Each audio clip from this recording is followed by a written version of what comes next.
ছাত্র সংসদ নির্বাচন অনেক ফাইট করে, অনেক লড়াই সংগ্রাম করে আসলে আমরা এই অধিকারটা পেয়েছি। আমি নিজেও এটার জন্য আমরণ অনশন করেছিলাম, ফাইট করেছিলাম। এই যে বিউটি অফ ডেমোক্রেসি ঢাকা বিশ্ববিদ্যালয়ে, আপনাদের এই যে ভোট দেওয়ার ক্ষমতা, আগামী ঢাকা বিশ্ববিদ্যালয় বিনির্মাণের ক্ষমতা, আপনাকে এটা কাজে লাগাবেন অবশ্যই।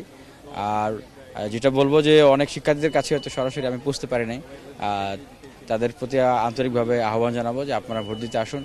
আর সকাল থেকে আমরা কিছু বুথ যাচ্ছি, দেখছি আর কি। কিছু কিছু বুথে দেখলাম যে আমরা বিশেষ করে মেয়েদের বুথে, সেখানে একদম রাস্তার থেকে ভিতরে আর সেন্ট্রাল ক্যান্ডিডেটদেরকে পর্যবেক্ষণের জন্য যেতে দেওয়া হচ্ছে না।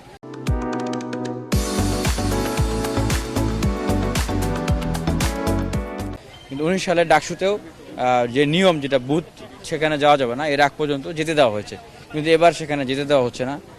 সেটা আপনারা তো সেখানে লাইম জ্যামিং হচ্ছে না, কাউকে প্রভাবিত করা হচ্ছে বা কি হচ্ছে, সেই বিষয়গুলো তো আমরা তদারকি করার জন্য আমরা যেতে পারি, কিন্তু যেতে দেওয়া হচ্ছে না। এটা আসলে আমরা বুঝতেছি না আসলে কি হচ্ছে।